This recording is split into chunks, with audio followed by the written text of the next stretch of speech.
Hey, welcome back to the LeaderFIT vlog series, where we talk about getting leader fit for the work of leading inclusion, access, and equity. Now, in our previous vlog series called Closing Gaps by Opening Spaces, we talked about an intentional and impactful leadership. And this was a shift in how we lead this work, shifting from a singular approach to a more holistic approach and framework. It's really a growth mindset. Think about it. Well, in this vlog series, as you already know, we are getting leader fit. So if you're ready to get leader fit for this month and you are pumped up like me and this guy right here, then let's jump right into our conversation. We're on the air.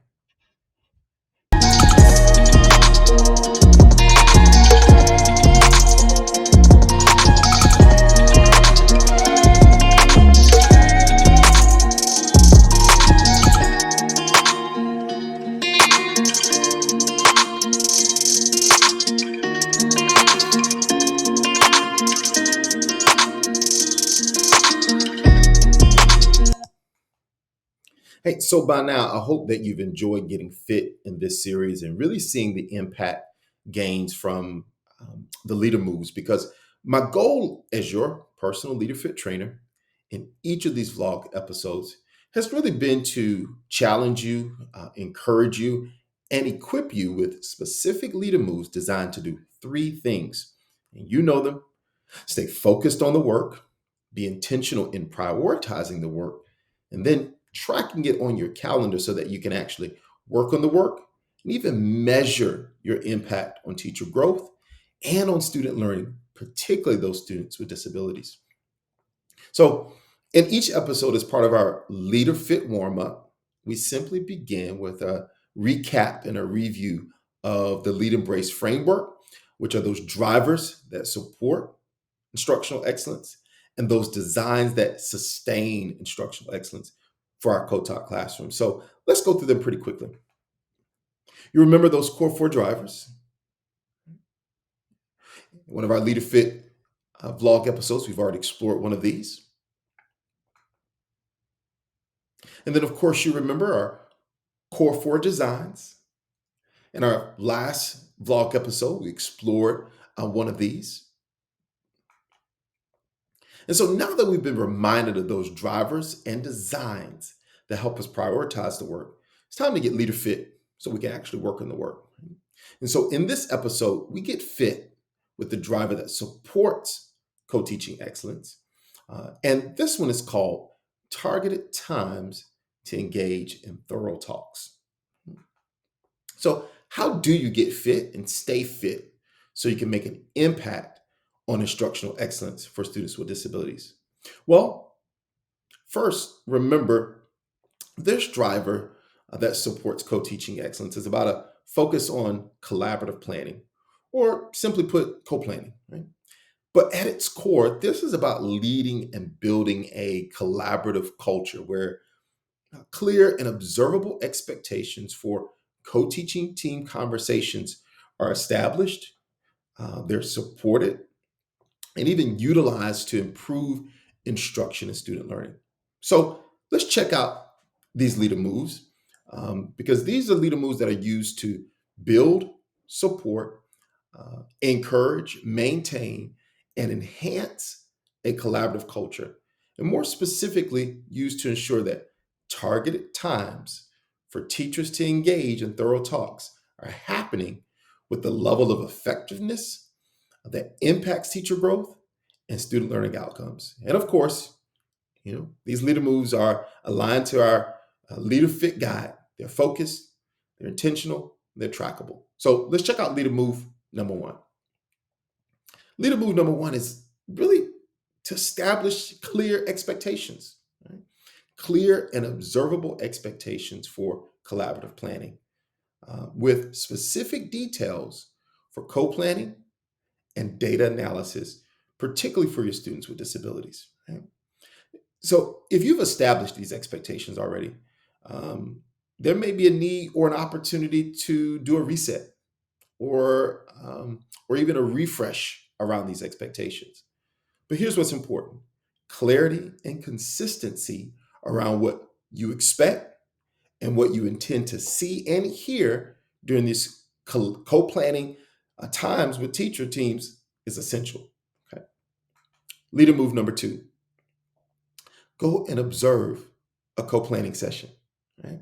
So observe that and consider providing in the moment feedback specific to maximizing the co-teaching impact in their conversation. Right?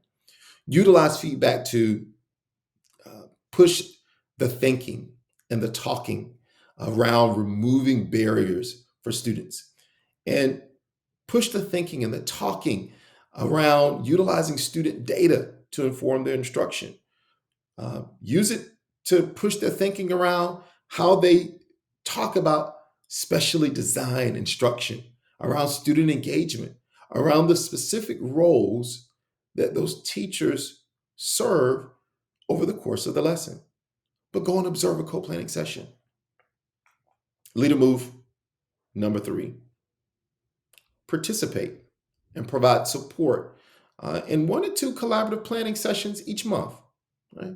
Come prepared to engage, to help them stay focused, to ask questions, to push their thinking, to encourage, to celebrate their progress around the work. This is more about being a part of it as opposed to the observation. Right? This is you really being engaged with them in that co-planning session.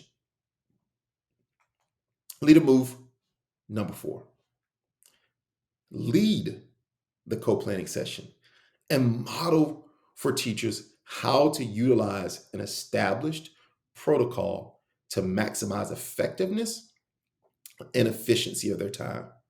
Now, I want to put this disclaimer on here.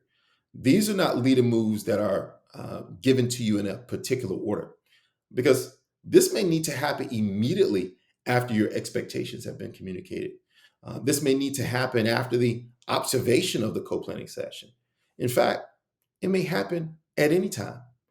The key is that you don't want to continue to do this, right? Particularly leading the co-planning sessions. You want to equip and you want to empower your co-teaching teams to do the work. And so this is a model of sort of a gradual release approach.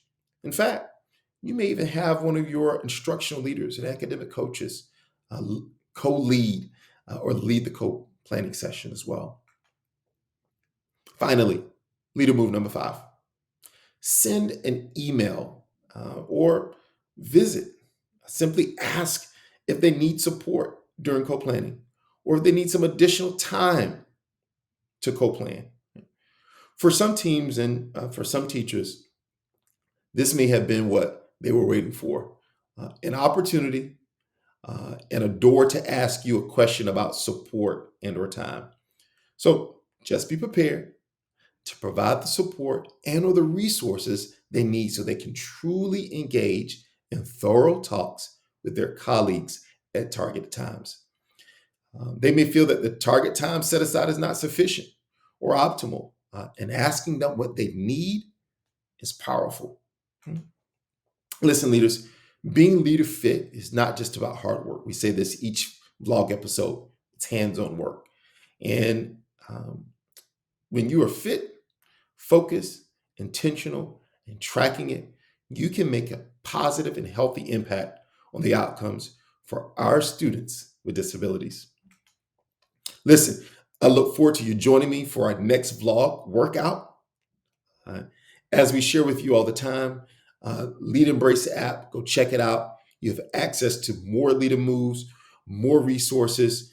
Just go to our Coastal GLRS website, email us to request your access, because as you know, our goal is to put these practical tools in your hands so that you can prioritize the work and then work on the work. So go get LeaderFIT.